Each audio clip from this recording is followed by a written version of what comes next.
ಬೆಂಗಳೂರಿನಲ್ಲಿ ಇಲ್ಲೇ ಪ್ರಾಬಬ್ಲಿ ಹೆಗಡೆ ನಗರದಲ್ಲಿ ಒಂದು ಮಾಸ್ಕ್ನಲ್ಲಿ ಒಂದು ಹೆಣ್ಣು ಮಗಳ ಮೇಲೆ ಅಸಾಲ್ಟ್ ಆಯಿತು ಅಂತ ಬಂತು. ಮಾಸ್ಕ್ನಲ್ಲಿ ನಾನು 3 ಘಟನೆಗಳನ್ನು ಮಾತ್ರ ಉಲ್ಲೇಖ ಮಾಡ್ತಿದ್ದೀನಿ.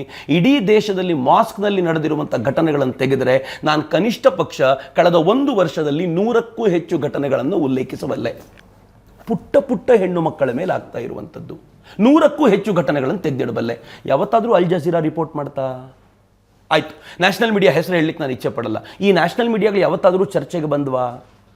ಕೇರಳದಲ್ಲಿರುವಂಥ ಈ ಕಮ್ಯುನಿಸ್ಟ್ ಮತ್ತು ಜಿಹಾದಿಸ್ಟ್ ಮೈಂಡ್ ಸೆಟ್ನ ಆ ಮೀಡಿಯಾಗಳು ಯಾರಿವತ್ತು ಧರ್ಮಸ್ಥಳ ಅಂತ ಬರಿಬೇಕಾದ್ರೆ 106 ಹೆಣ್ಣು ಮಕ್ಕಳು ನಾಪತ್ತೆಯಾಗಿರುವ ನಟೋರಿಯಸ್ ಧರ್ಮಸ್ಥಳ ಅಂತಾನೇ ಶುರು ಮಾಡ್ತಾರೋ, ಅವರುಗಳು ಯಾವತ್ತಾದರೂ ಮಾಸ್ಕಿನ ಬಗ್ಗೆ ಬರೆದ್ರಾ? ಹೆಣ್ಣು ಮಗುವಿಗೆ ನಾನು ಆರಂಭದಿಂದಲೂ ಹೇಳ್ತಿದ್ದೀನಿ, ಈಗಲೂ ನಂದು ಅದೇ ವಾದ. ಮಾಸ್ಕ್ನಲ್ಲಾದರೂ ತಪ್ಪು, ದೇವಸ್ಥಾನದಲ್ಲಾದರೂ ತಪ್ಪು, ಅದರಲ್ಲಿ ಅನುಮಾನವೇ ಇಲ್ಲ. ಆದರೆ ಒಂದು ಧರ್ಮವನ್ನು ಬೇಕಂತ ಸುಳ್ಳು ಟಾರ್ಗೆಟ್ ಮಾಡೋದ. ಆ ಟಾರ್ಗೆಟ್ ಹೇಗಿದೆ ಅಂತಂದ್ರೆ, ಇವತ್ತಿಗೂ ಇಂಗ್ಲಿಷ್ ಮೀಡಿಯಾಗಳು ಒಬ್ಬ ಮೌಲ್ವಿ ಯಾರನ್ನಾದರೂ ರೇಪ್ ಮಾಡಿದರೆ ಮೌಲ್ವಿ ಅಂತ ಬರೆಯೋದಿಲ್ಲ, ಒಬ್ಬ ತಾಂತ್ರಿಕ್ ರೇಪ್ ಮಾಡ್ದ ಅಂತ. ತಾಂತ್ರಿಕ ಅಂದ ತಕ್ಷಣ ಏನ್ರಿ ಅನ್ಸತ್ತೆ ನಮಗೆ?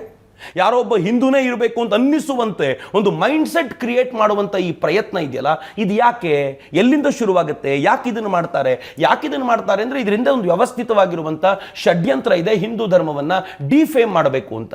ಇಲ್ಲಂತೂ ತುಂಬ ಸ್ಪಷ್ಟವಾಗಿ ಗೋಚರವಾಗುತ್ತೆ. ಅಜಿತ್, ಅಲ್ ಜಜೀರಾದಲ್ಲಿ ಬಂದ ಕೆಲವೇ ದಿನಗಳಲ್ಲಿ SDPI ಬೀದಿಗೆ ಬರುತ್ತೆ. SDPI ಯಾಕ್ರಿ ಬೀದಿಗೆ ಬಂತು?